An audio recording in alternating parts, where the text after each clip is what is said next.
Assalamualaikum warahmatullahi wabarakatuh. Perkenalkan, nama saya Muhammad Rasrida, NIM 19086206, mata kuliah seminar.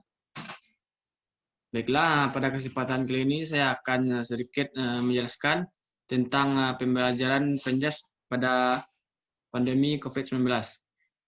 Penyebab virus corona ini berdampak pada berbagai aspek termasuk ekonomi dan pendidikan. Untuk menekankan jumlah pasien yang terdapat pada COVID-19, pemerintah membatasi aktivitas yang menimbulkan perkumpulan massa dalam jumlah banyak, termasuk bersekolah dan bekerja. Keadaan ini mengakibatkan pemerintah mengambil kebijakan untuk meliburkan seluruh aktivitas pendidikan dan penghadiran alternatif proses pembelajaran lainnya. Pendidikan jasmani dan olahraga dan kesehatan.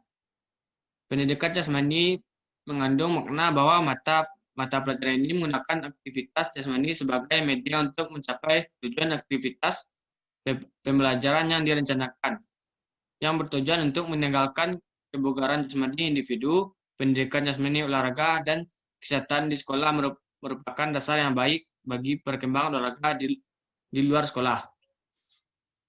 Pendidikan jasmani adalah proses pendidikan yang memanfaatkan aktivitas jasmani yang direncanakan secara sistematis yang bertujuan untuk meningkatkan individu secara organik, neuromuskuler, persentual, kognitif, dan emosional. Media pembelajaran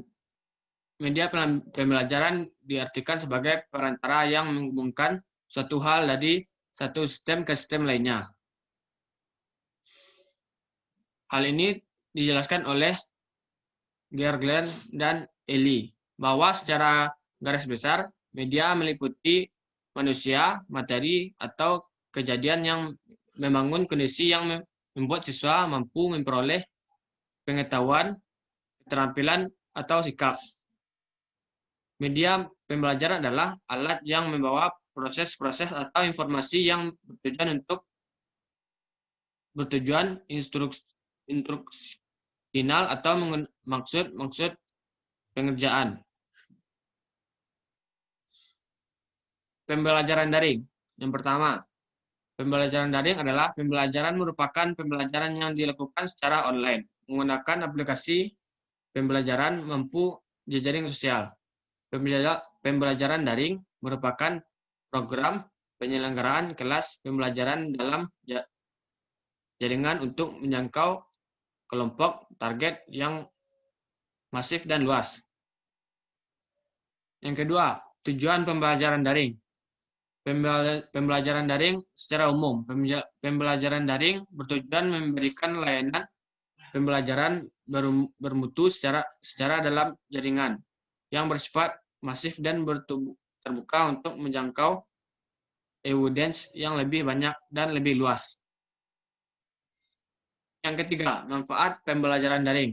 Yang pertama, meningkatkan mutu pendidikan dan pelatihan dengan memanfaatkan multimedia secara efektif dalam pembelajaran. Kedua, meningkatkan keterjangkauan pendidikan dan pelatihan yang bermutu melalui penyelenggaraan pembelajaran dan jaringan.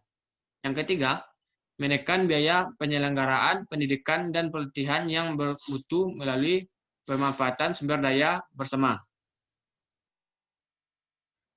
Selanjutnya, strategi mempelajari pembelajaran PJOK saat pandemi COVID-19.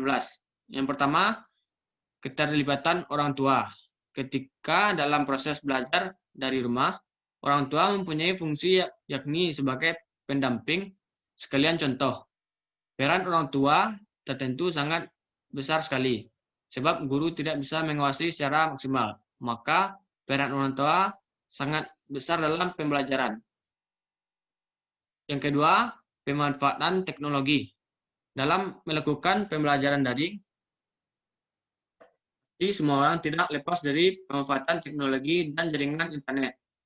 Karenanya, pembelajaran jarak jauh atau belajar dari rumah biasa menggunakan berbagai media komunikasi yang dapat digunakan secara alat sebagai penyampaian pembelajaran.